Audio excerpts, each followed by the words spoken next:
Hello everybody, I am Tomshark, and welcome to this review. Dang, I haven't used that intro in so long.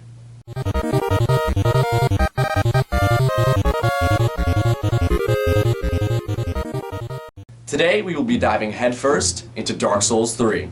But before we can talk about the magic and beauty that is Dark Souls 3, let's take a look at the history of the Souls games. So first there was Demon Souls, and everybody was like, whoa, this is hard. Then came along Dark Souls 1 and Dark Souls 2, which introduced a whole new level of hard. Won't see its mouth.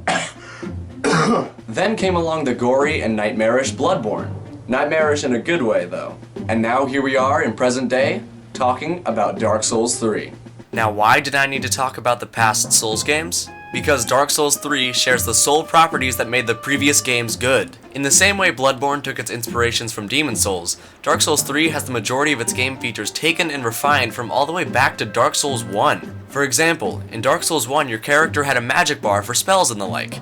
In Dark Souls 2, that bar was removed. And now that we are at Dark Souls 3, it's back again. Not to mention that the aggressiveness of Bloodborne's combat clearly stands out in this game as well. So with a formula like this, the game was bound to be good. And it truly is. In the way of tradition, let's start off with how the story continues. If you don't want to hear any spoilers for past Souls games, then just skip forward by hitting the annotation here. Spoilers start in 3, 2, 1. Dark Souls 3's story is akin to Dark Souls 1 and 2's. You must travel across the land, defeating all that comes in your way, and link the flame to keep the world going. Or you can just not link the flame and let the world plunge into an age of darkness. That works too. However, this time around, you aren't the one to link the flame. In Dark Souls 3, you are tasked with traveling around the world, finding the Lords of Cinder who previously linked the Eternal Flame to keep the world from entering an age of darkness, and they have to do it again. So when you actually start the game, however, you are arisen. No, not that kind of arisen, but you arise from the ashes as an unkindled. For when the Lords of Cinder leave their thrones, unkindled undead are born, and they set out to seek embers. You wake up in the Cemetery of Ash, ready to set out on your quest. You also have to make your character, but that's another story. And the only reason I chose the Mercenary is because I'm going for more of a dex build. For more experienced players, I advise choosing the Knight class because you can even out your stats more easily later on. Gameplay-wise, this game has not changed from its predecessors. You fight enemies to collect souls, which allow you to upgrade your weapons, boost your stats, and buy new items at the hub. Then, once you've traveled through an entire area, you can reach the boss, and once you've defeated him or her, you will have access to a new area and a new bonfire. And for those of you who don't know, a bonfire is basically a checkpoint.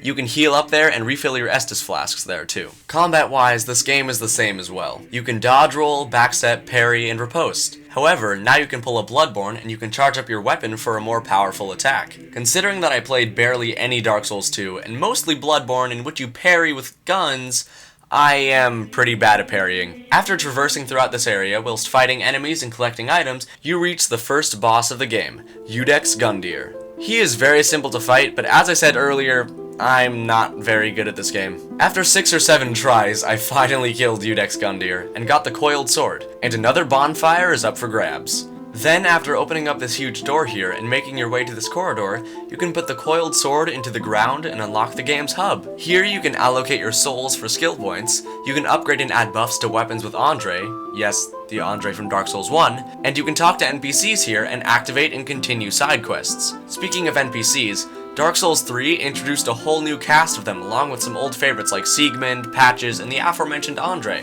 And taking on side quests is actually very important in Dark Souls in general because you can get some rare and even otherwise unobtainable items from them. Now, after mentioning all of that, you are probably thinking, man, there is a lot to Dark Souls, isn't there?